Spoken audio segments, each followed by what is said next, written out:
All Shoot, set, wait. Jeannie? Oh my goodness, yes. Okay. Okay.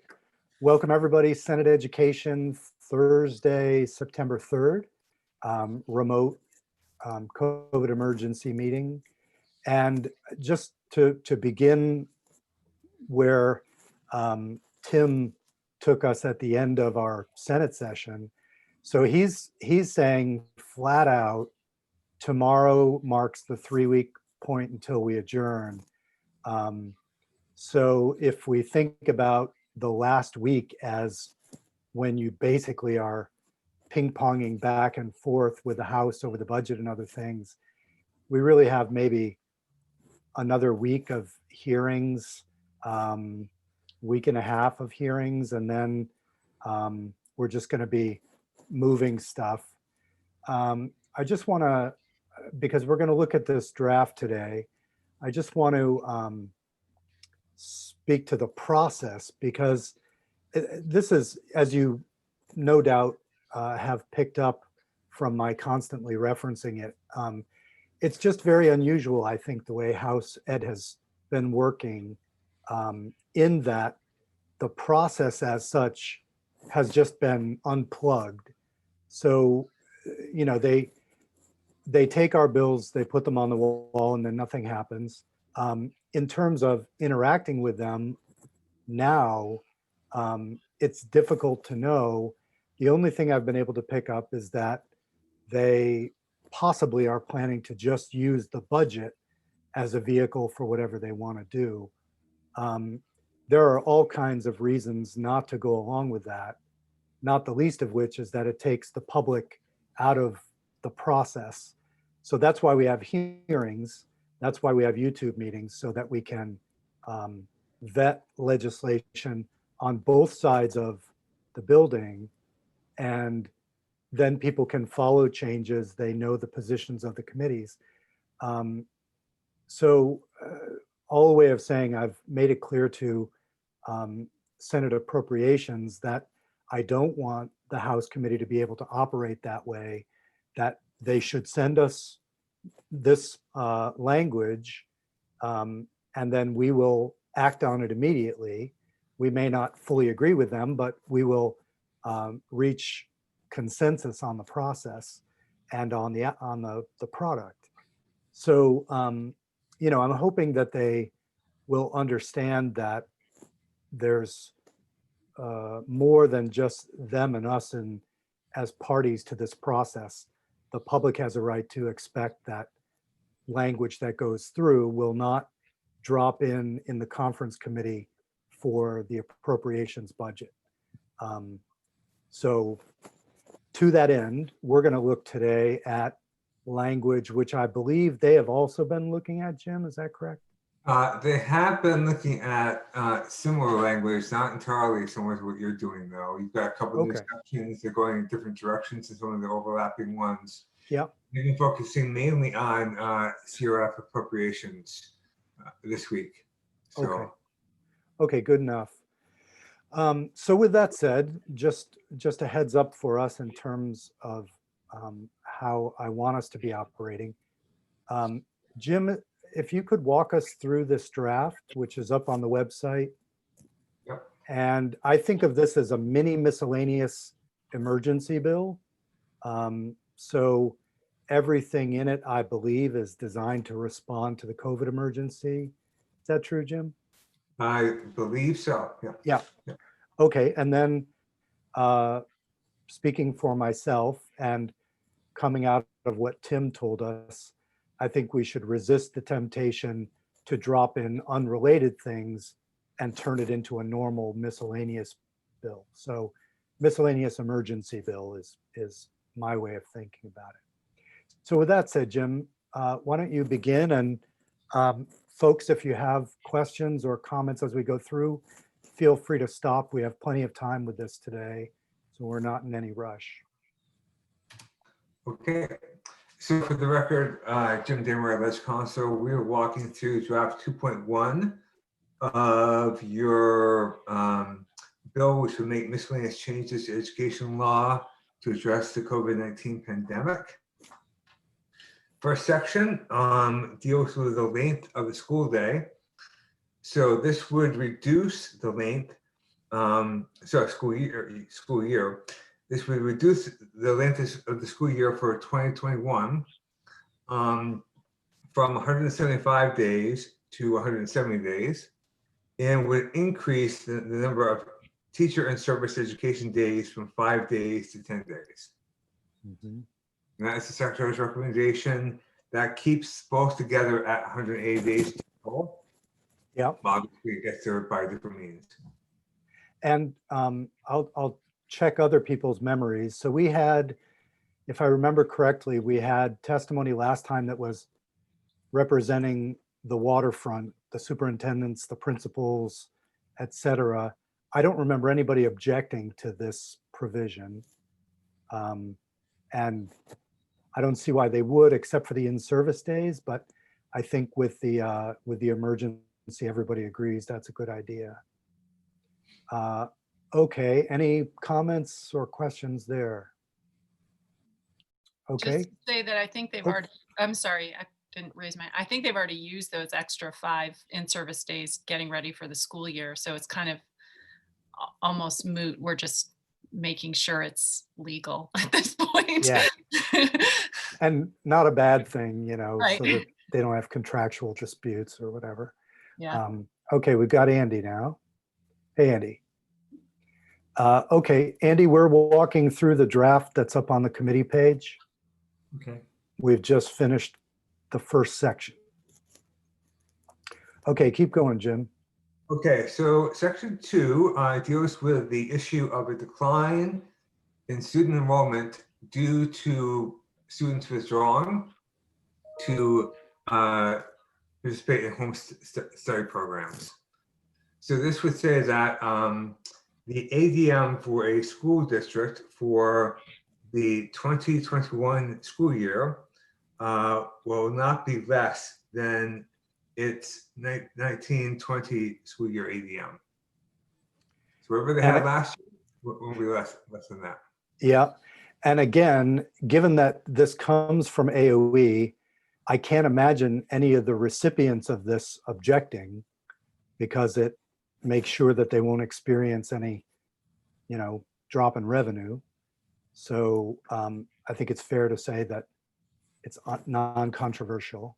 I do want to just address one thing. So I had a call from Retta Dunlop, who is not a paid lobbyist for the homeschoolers, but she's often treated as their lobbyist in the building. And she had been hearing rumors that, you know, there's been a doubling of the number of homeschoolers because of the pandemic. Parents have decided, okay, if I'm going to be home with the kid anyway, and I have concerns about in-person instruction, I'm going to take this year to homeschool. So they've had I believe 100% increase in the numbers. And so Retta called me and she said, some parents are wondering if the state is going to use state dollars to buy them supplies and other things at home now that they're homeschooling. And I said, no, I don't see why we would do that, because we don't do it for homeschoolers anyway. And apparently these parents had said to her, their argument was that in essence, they were forced to homeschool by the pandemic. My reaction exactly. So I told her that, you know, it's always a parent's option to homeschool. And what the state does more than anything is essentially stays out of their way, which has been always their number one ask from us. Homeschoolers have never asked for funding. And in fact, Retta herself opposes us funding homeschooling in any way because she fears it will come, of course, with strings that they don't want. So if you hear that rumor was out there, you might get an email here or there, but I think it's pretty clear from your reactions to it that they match mine and that we wouldn't go down that road. Any other questions or comments about that section? Okay, let's go to the next. Actually, sorry, I do. Yeah, go ahead, Debbie. So I'm not less than, I mean, there could conceivably be an increase in the number of students in some districts just because of whatever, people moving in or whatever, I get. Yeah, all right. So we won't be, so it's not just absolutely, it's the same as it was last year. Schools will still determine what it would be. And if it's more, they can Yeah. say it's more, right? Okay. All right. Yeah, so nobody penalized regardless, but a school might benefit from increased ADM. Senator Hardy. Yeah, I was just going to say what you were saying. I think there's some cases where there are some small districts that they're seeing people move in, because of the pandemic, and they want to make sure that they don't get penalized in the other way. So this would not penalize them. If they do have an increase, they would get the increase. It's just they wouldn't get the decrease from the potential increase in homeschooling. Mm-hmm. Yeah, thank you. Okay, and I just want to say one more thing generally about this. Again, my feeling is that the House should pass us their language. I'm reluctant to schedule witnesses before they do, because it would be good to know who they've heard from, what their opinions are, so that we don't duplicate our efforts in this little window that we have. So for the moment, I'm just having us look through it, get up to speed on it, figure out where we are on it, with the idea that it will come over from the other body. Yeah, Ruth. And just a question on the process. Is there a reason why we can't pass it first and send it to them? Is it because it needs to align with the budget, or what? It's because they have refused to act on anything we've sent them. I see. Okay. So I feel like at a certain point when people tell you what they mean, you have to take them at their word. So they're not sending us any legislation. Even things COVID related that we sent over, they haven't sent back. So what's the plan B if we don't get anything from them? Because some of these things are pretty important. For Yep. schools. So the plan B will be if we get into the last week of the process. Like I say, I don't think these things are controversial. Right. So at that point, I would intervene or try to intervene directly with the pro tem and the speaker, try to get an agreement that both committees will sign off on the language. But I would want that to be done again with testimony and public input, because I'm really not comfortable with the fact that all of our testimony has sort of gone into a void and all those bills are going to die. So, I mean, if you think just about the state board restructuring, we spent months on that, and John Carroll and the board spent a lot of time. AOE put in a lot of staff time on it. So it is what it is, but a way of saying that I think they should send something back to us. Okay, and Jim, keep going with Australian ballot. Okay, just before we get there, on top of the page, subsection B, just to point out that this first section applies to school districts, their ADM, but for some reason, the 3 regional career technical center school districts are not included in the definition of school district in the statute. So I'm calling them out separately to make sure they're picked up. Right. Did we ever fix the CRF? There was a problem with CRF money going to technical centers. Yeah, that's on the House side right now. It's with House Education. They're probably debating it right now. Okay. The governor has stated an intent to use his allocation of GEAR money, which is the government's emergency funding, for in part for the tech centers. So it's not clear whether we have to appropriate more money for them, GEAR funds, or whether it be covered by the governor's side. So that's being. I see. Through.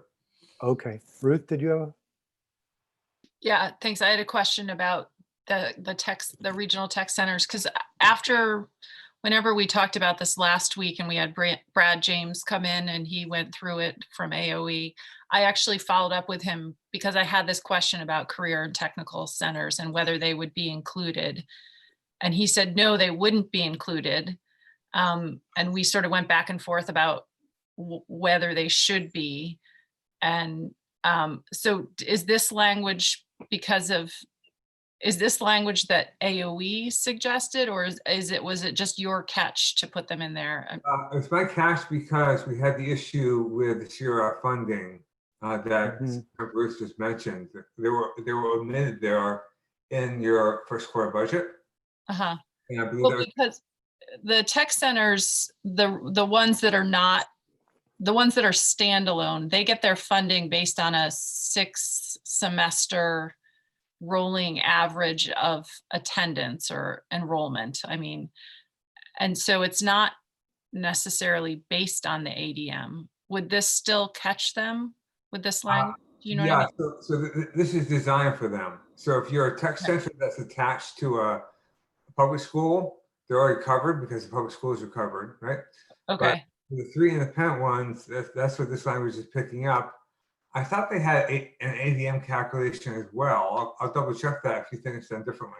I don't think so. I can forward you the email exchange between Brad and me because I was trying to understand this. And he said that the ADM counts don't pick up the tech centers because their enrollment is counted differently. Okay. But if this, I mean, I wanted to include them. So if this does include them, that's great. If not, I just want to make sure that it fixes it. It would be good to get some clarity on it because I know there's always been the fight over who gets to count students who go to the tech center. Many people have thought that leads to students being discouraged from going to the tech centers, which I always assumed meant it was a question of who got to count them in their ADM. But Jim, if you could just get us a little more clarity on that. And then on the voting piece, before Jim starts, I did write to Jeanette White and I told her about our committee discussion. I asked her if she intended her committee to extend the emergency voting provisions that are in place for 2020, because Jim pointed out last time what we passed says in the year 2020. So town meeting day 2021 is not covered. Jeanette said, no, they don't plan to extend in this session. She said, we can do that when we come back in January. But as we discussed last time, that seems very tight given that you have to warn votes. So my thought on this is that I will send her this language and say that we had a discussion and we are worried that I guess my way of looking at it is, why not extend what we've done conditioned on the emergency? So if instead of saying the year 2020, if we change it to during the governor's emergency, then we're covered if the emergency is still ongoing in January, February, March. Problems with that approach? That sounds reasonable. And I would think, I don't understand why they went for the year 2020 anyway, because everything else we've done since March has had the frame of, while the governor's order is in place, X holds true. Ruth. My recollection for why they did that, because I was trying to remember that too, was that because it was an election thing, we didn't want to appear like we were trying to influence future elections, that it was just this year and would only be the 2020 election, and that the next legislature would have the say on the elections. That's sort of what I remember from the explanation in the spring, as to why the election stuff was different than the rest of it. But it does seem like if we're just talking about town meeting day elections in 2021, like Corey brought up, we would need to do something now that January would be too late to do it. Yeah, I think so. And I get the idea of leaving it till January when we have the process in place. But that's the problem is that, by the time a new committee is impaneled and you move it all the way from the start line to the finish line and the governor signs it, it's the end of January. Ballots would need to go out. Yeah. So I'll send it to her and see if her committee can rethink it. I always hate to get in a disagreement with GovOps. Speech language pathologists come to mind. And, because they have their ways of thinking about it, but a broader Senate-wide discussion is not a bad thing at this point. So maybe we can kick it off that way. Okay, with that said, Jim, go ahead. Oh, well, that's that section. So anything more to say about that? I think we can move on, or Is there anything here that let's see. applies as you said, to the school year. Yeah. 2021, and it's designed for school districts, not for all municipalities. Oh, I know. Corey brought up the question of universal mail ballots. Corey? Are you with us, Corey? Nope. Yes. No. Nope, Corey's not with us.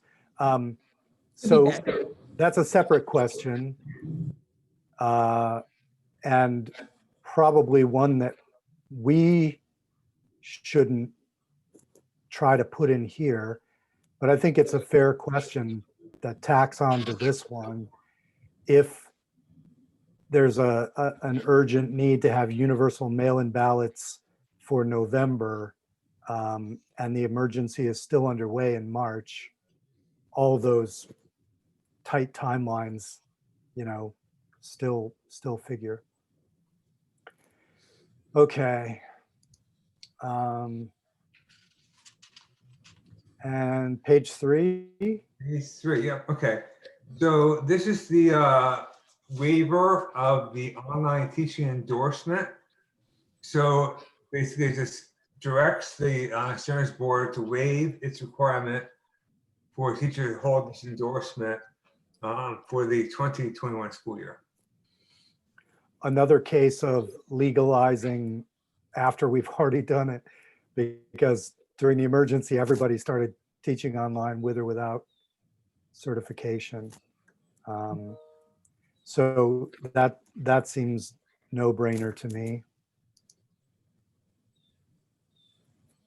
Okay. Yeah, transportation. Transportation, so this is saying that the allowable transportation expenditures will include the transportation of food and other aid to students and families, etc., for the state of emergency. However, if these expenditures were already reimbursed by federal or state funds, they will not also be reimbursed here. Ruth, this was a concern of yours. Does this take care of the problem for you? Yeah, I think it does. Yeah, it says that they can't get both CRF and transportation aid. So that's good. That clause is good. So I think it works. Thank you, Jim. So does that, it makes it clear that they're going to get the reimbursement. Does it take care of the problem of the rolling average? Or wasn't that part of the issue, Ruth, was that there was a rolling average that would be affected 3 years down the line or 2 years down the line? Yeah, I'm not sure there's a rolling average, but it's a look back so their aid, I think their aid for 2022 is based on their transportation costs for 2020 or something. It's like a 2-year look back so that they can calculate all of the costs and submit it to AOE. But I don't think it's a rolling average. I just think it's a look back. Is that right, Jim? That's right. Yeah. Okay, so this doesn't say so explicitly, but the idea would be that when they do the look back, they should have this in mind, that the transportation of food was an allowable way of calculating transportation. Yeah, Okay, I think it works. okay. Section 6. Pre-K waiver. There you go. Go ahead. Okay. Section 6 is dealing with the testimony you have at your last meeting about pre-K.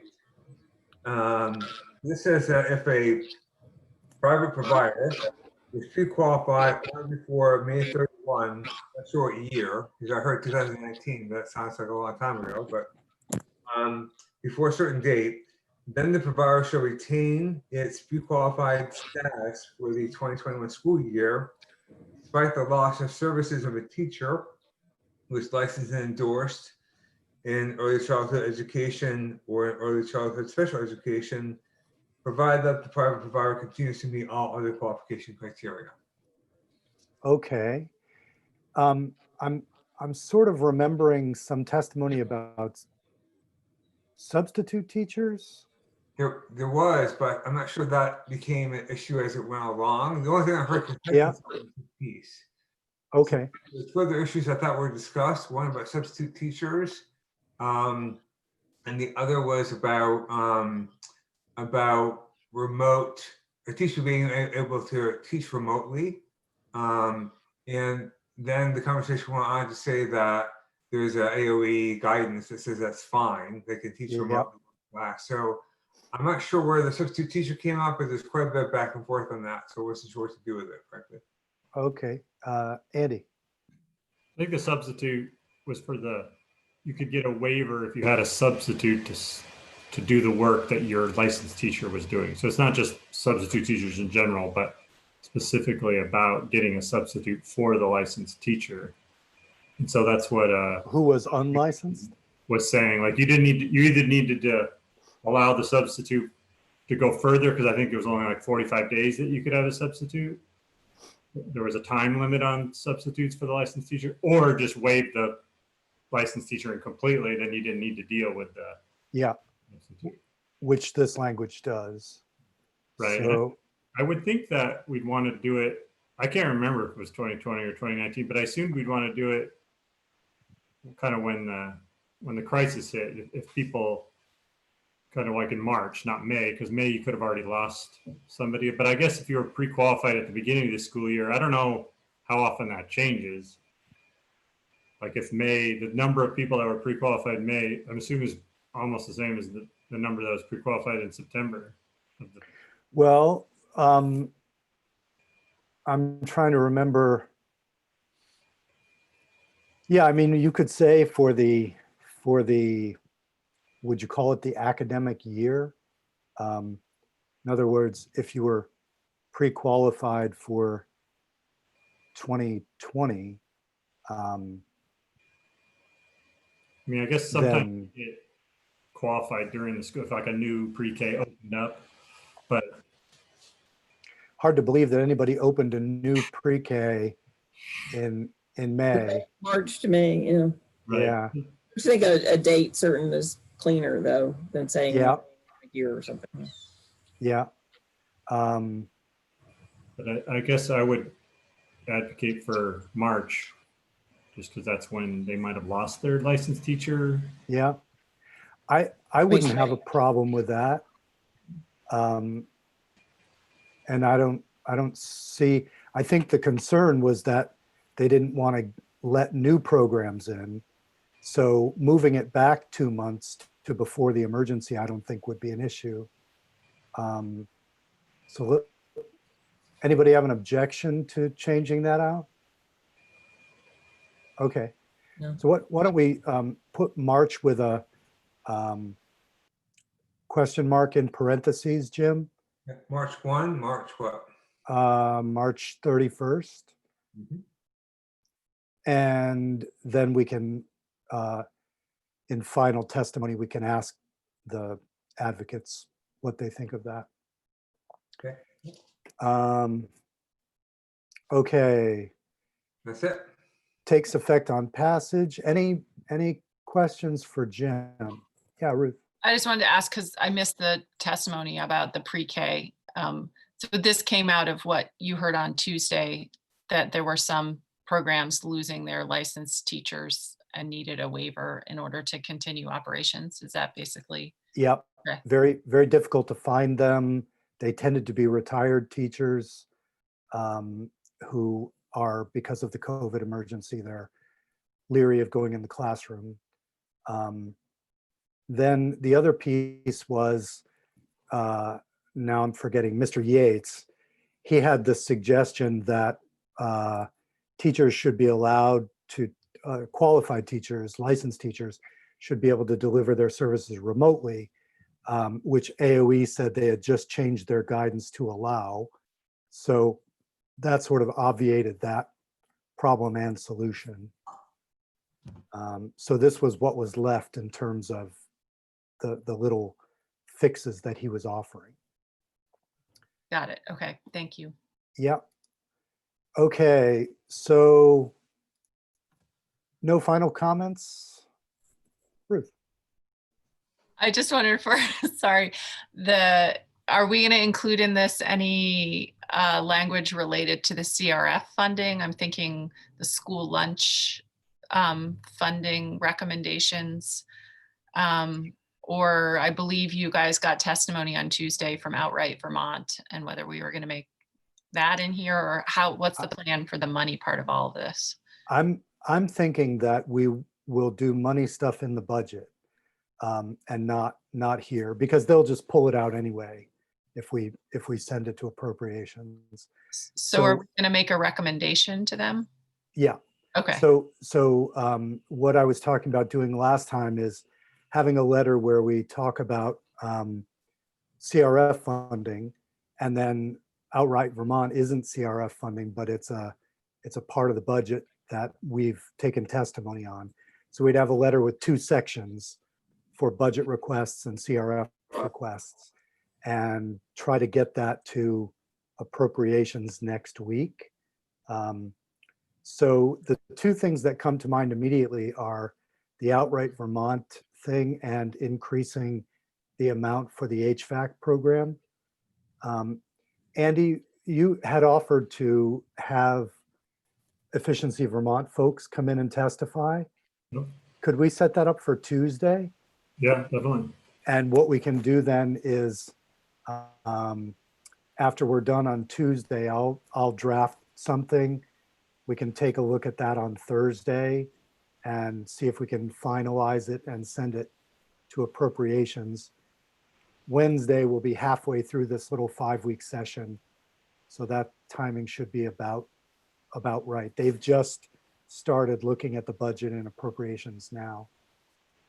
Ruth? Can we also do the school lunch stuff? Because AOE had Sure. some recommendations, and there've just been some federal changes. So I think that it would be good to get an update from AOE about where we stand with school meals and Why don't their we do recommendations. Why don't we do both of those on Tuesday? Okay, So we'll split up 50-50 on HVAC and nutrition, and then with an eye toward writing the letter out of the testimony that we get. okay. Any other budget or CRF related stuff that we should throw into that hearing, Debbie?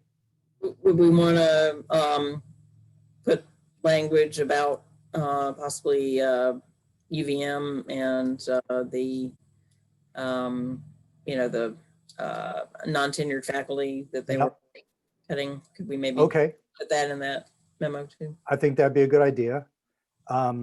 I would also like to, if we're going to do that, I'd like to include a section in support of the bridge funding Yeah. for the state colleges, Yeah, because it's turned into a mess because as you know, the governor didn't put that money in his budget, the bridge funding, but the legislature's already committed to putting it in there, which just basically means that we have to figure out what to cut to include that money, because I believe the governor will sign a budget with bridge funding, but he didn't offer any guidance on how to get it. So so we can include both of those things in that same letter. Ruth? Well, just two things. What is the status of the non-tenured? Has anything changed since the spring? It's a little bit in that, so I'll give you an example of my department. So as with the other departments, people who are full-time, tenure, non-tenure track lecturers had been asked to go to 75%. They remained full-time under the contract, full-time benefits, but their salary went down 25%. Now, predictably, on a case-by-case basis, some departments are fielding more courses that they have more enrollment for, because this was a move designed to match decreases in enrollment. But for instance, in my department, enrollment has been going up. So our chair is now negotiating, trying to bring our English department lecturers up to 100% teaching load. So it's very college specific, department specific. Mm. What Debbie's talking about, I think, is general language that would indicate the legislature's preference for progressivity in terms of how cuts are made. Oops. Sorry. You have a mouse? I think I may have a delivery person. So, Vice Chair, could you take over for just a second? Certainly. So yeah, what I was talking about was language that would just indicate a preference for looking at people at higher levels of salary to make cuts rather than to start, with the people who are at lower levels. So just kind of asserting a principle of how they do their budgeting and make the cuts. Would just Should be we also include that they should not cut their childcare center? well, that's yeah. That's a point too. Yeah. Okay. Yeah. I would definitely support that for sure. Phil, I said, should we also include that they should not cut their childcare center? Yeah, unfortunately that ship sailed, but I know. um, Sad ship to sail. yeah. Turns out I don't have a delivery. I have a neurotic dog who is just barking You at might have a the mouse. You might have empty front yard. So, okay, so we've got, so, and Andy, if you and Ruth can suggest some witnesses for Tuesday, people that you know are the contact people. Or for you or something. For HVAC, so we'll do about a half an hour on the HVAC stuff, Andy, an update from Efficiency Vermont or whoever. Yeah. And try to do a half an hour where we look at AOE. I'm also interested, the 12 million that was supposed to go for nutrition, in the little report we got, it seemed to suggest that they were still in the very low single figures of millions, 2 million, 3 million. I'd like to know what their plan is specifically when we're out of session, what will happen with the remaining $10 million. Right. So they have a recommendation for what to do with it. And I think they need our approval Okay, to essentially reallocate it for the school year, because we gave it to them for the summer. They couldn't spend it. So now some things have happened at the federal level, good things. A waiver was approved. So they have recommendations for what to do with that. I think it's about $9 million. And Rosie Krieger at AOE, who's the food service or director, we should definitely get her. Potentially Faye Mack from Hunger Free Vermont would be another good witness. Jeannie? I think those two could probably cover it. Okay. Jeannie, did you get those two names? Did you guys get the email from Faye Mack today? I did, yeah. Yeah, I spoke with her just before the committee meeting too, because she thought we were taking it up today. Right, because I saw it says thank you for taking the time to discuss it. But I think the House is discussing it Yeah. today, so this might be part of their thing. She predicted that we would be discussing. Yes.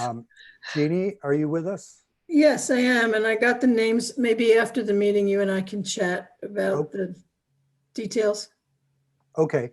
And then, Andy, if you can email Jeannie 2 names as well.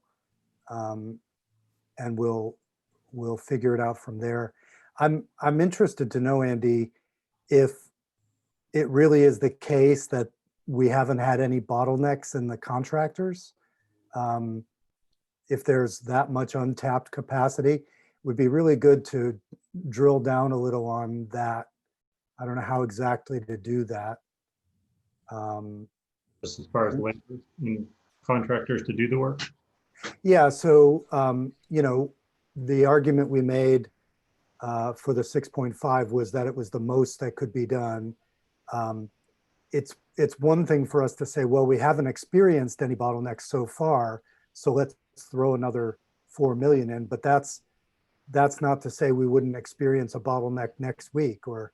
Right, once the work starts happening, because right now it's still a lot of, some of Right. it, but a lot of scope of works being developed. I did hear from them an update that they basically have scopes of work agreed to that are 6.5 million. Already, Yeah. okay. And that's just the scope. So they would have to start telling people, looks like we're full if new school came in this week. So I know they had 300 people who wanted, 300 schools who wanted help. And that is what is at 6.5 million now, or some subset of that? That maybe it's 310 or whatever if they had more, but he just gave me a quick update saying that they had basically reached 6.5 or were very close to it. Well, then could we, is there a lot more we could spend then? No, I don't know if well, I guess we'll hear Tuesday. I don't think they've gone through I don't think all those, the 300 numbers with schools that have contacted them that wanted to do projects that they were working with. Oh, don't that think was they my had- question. Yeah, a subset of that group, but Okay. I'm not sure if it's 299 or 101. Yeah. how Okay, big. we'll figure that out on Tuesday. Yeah. Okay, any other business anybody has before we,